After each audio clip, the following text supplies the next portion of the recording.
One stolen key was all it took. It did not clatter in a lock or jingle on a metal ring. It lived as a small cluster of symbols, a string of... Yet that key opened something far more sensitive than any steel door.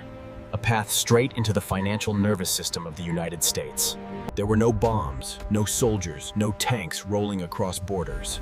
On the surface, the world went on as it always had. Markets opened and closed. Government offices processed paperwork. Officials moved from meeting to meeting with their folders and laptops. Attacks often begin far from the place that ultimately suffers the impact.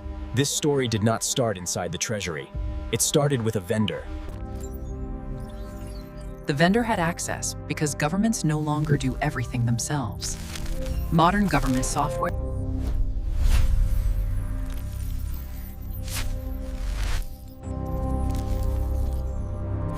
They did not batter down the door that separated them from their target.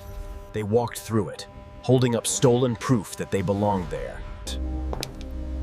On the other side, the Treasury existed as a complex of data and systems, email servers, applications. Its data did not simply describe the past and present. It hinted at future moves, strategies, and lines on the logs. Their presence blended into the background hum of approved traffic. They initiated connections that had every reason to be accepted. Inside the boundary of government networks, they behaved with restraint. They used tools already present on the machines, leaving off. From the compromised access point, they mapped the network, identified valuable machines, and quietly expanded their presence.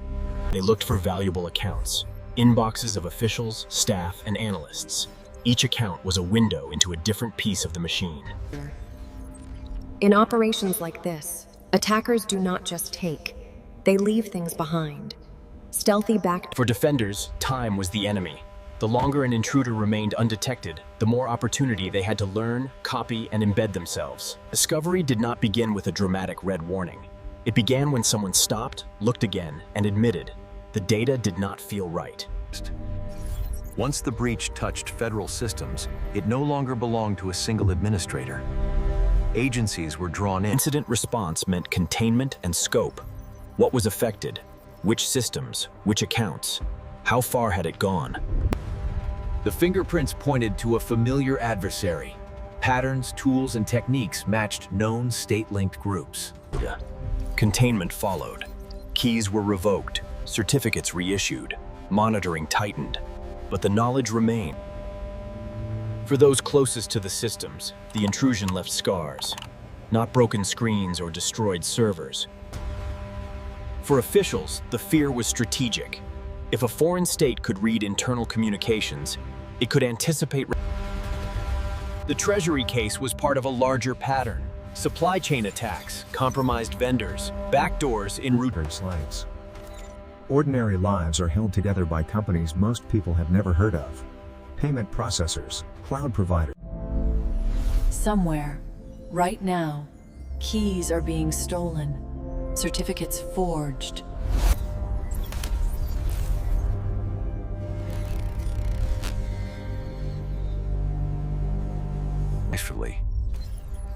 New systems will be built. New contracts will be signed. New promises will be made about smarter.